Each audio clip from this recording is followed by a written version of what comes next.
So today we'll be looking at the 2020 NFL draft class in which rookies exceeded their expectations from rounds 3, 4, 5, 6, 7, and the undrafted guys, of course, like James Robinson. So we'll take a look at those guys. We're not doing the first and second round picks. Which guys exceeded the expectations based on where they were drafted. Now I will say there's no L'Jarius Sneed, there's no Michael Onwenu on this list because I put them in the last video, the more prestigious list of guys that I think are actually legit and here to stay for a long time.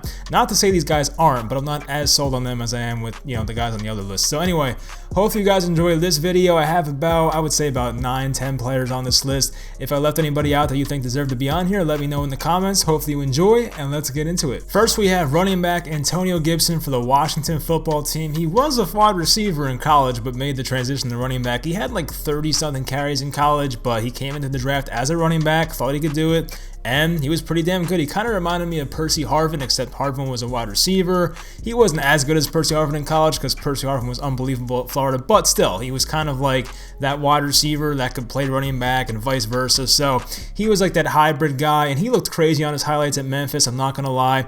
This year at 170 rushing attempts, just under 800 rushing yards, 4.7 yards per carry is pretty impressive, 11 rushing touchdowns, that was more than I thought, 36 receptions and 247 receiving yards, and honestly, could be a workhorse in Washington's offense because who else do they have? It's Peyton Barber. I know J.D. McKissic's there, who's a third down back for the most part, but Antonio Gibson, as we know, can receive because he was a former receiver. So he definitely was a great looking rookie. We'll see what he does in the future, but definitely a nice return. He was great on Thanksgiving. We all saw him score like 3 touchdowns against the Cowboys. So the future's looking bright for the Washington running back Antonio Gibson. Next, we have guard Jonah Jackson, who was a third round pick for the Detroit Lions, and he had a very weird, or not weird, but it was just an odd way his college career went. He went to Rutgers for his first 4 seasons, had a pretty good career there. I don't think he would have been a third round pick. Then went to the Ohio State for a year, played left guard there every single game. He was named first team all Big Ten. So that guy obviously was going to be a pretty highly touted prospect.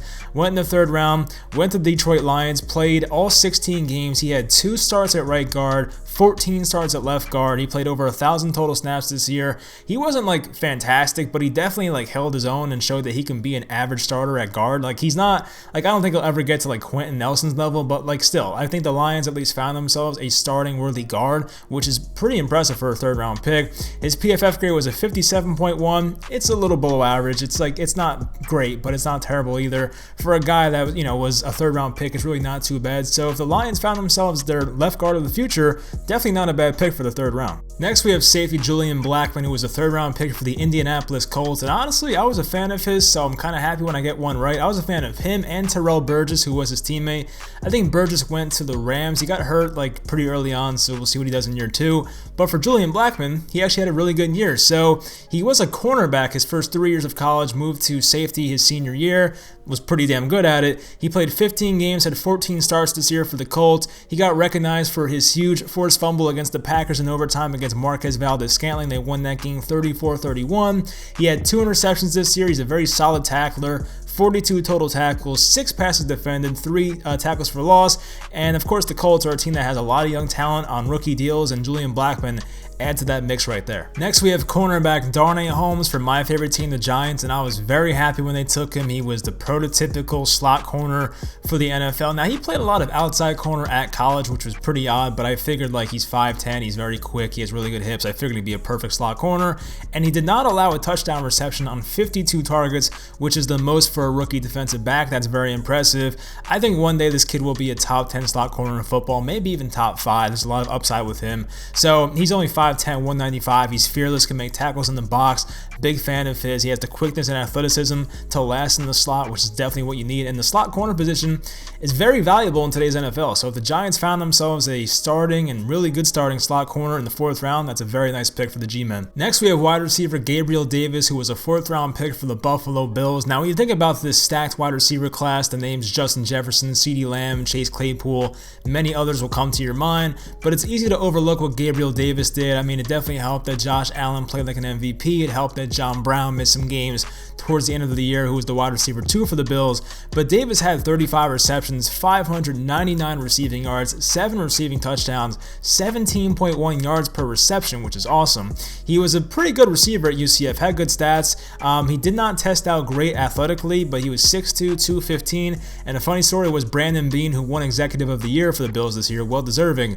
He was actually hoping that Gabriel Davis would not run fast at his 40 at the combine. He actually ran a 4.54, and Brandon Beane was very happy about that. He fell to the 4th round, and the Bills capitalized on that value. Next, we have wide receiver Darnell Mooney, the guy in the thumbnail for the Chicago Bears, a 5th round pick out of Tulane. So he played 4 years there, put up some pretty good numbers. When you play at Tulane, you're not going to get as recognized as someone who plays at LSU, Alabama, something like that. But he tested out very well athletically. He was a big play guy. He ran a 4.38 40, had a 37-inch vertical leap, so that was pretty impressive.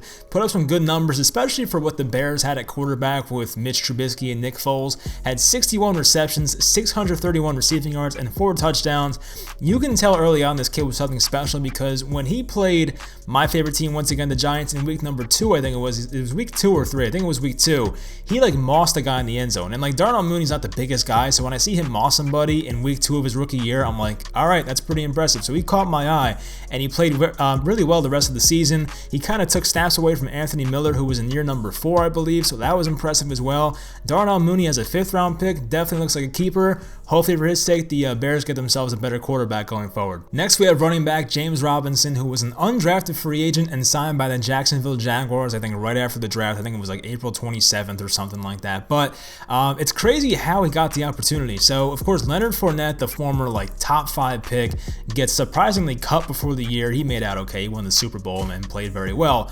But the guy behind Leonard Fournette, Raekwon Armstead, had a really serious complication with COVID, apparently. I don't think he played this year, so he was out. You had this Azigbo guy who didn't play much either, and then James Robinson was just standing there with the opportunity in his hands, and he took it. He had 240 carries his rookie year, 1,070 rushing yards, 10 total touchdowns, 7 rushing, 3 receiving, 49 receptions, and he played on a bad team, which is not easy to rush for 1,000 yards on a bad team.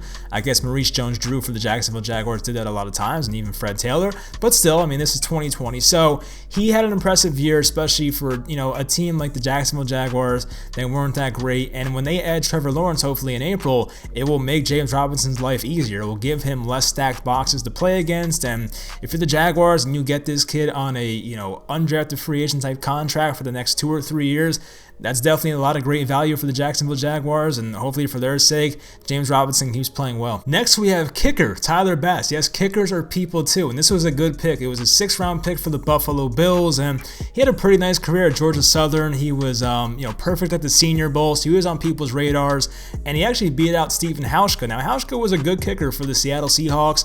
I think he was with the Bills for 1 or 2 years as well, so he had a good career, beat him out in training camp. He had an 82 field goal percentage this year. He was perfect inside the 30-yard line. He only missed 2 extra points. He was 57 of 59 this year.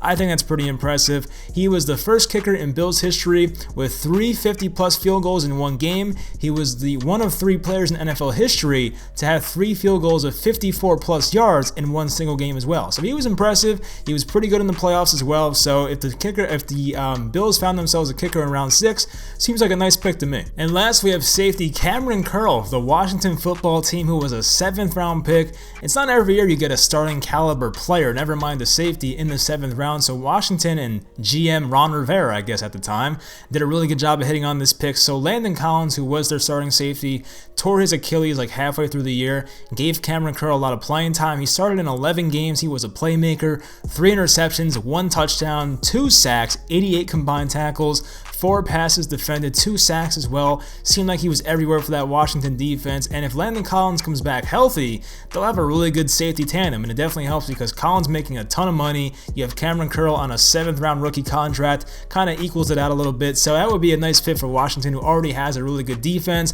with that defensive line. They could use some linebackers, but if they have a good secondary with Curl and Collins back there, it'll be a great fit for Washington. So that'll do it for this video. Once again, leave in the comments which players you think I left out. Hopefully you enjoyed this video. Leave a like and subscribe if you did, and I'll talk to you guys next time.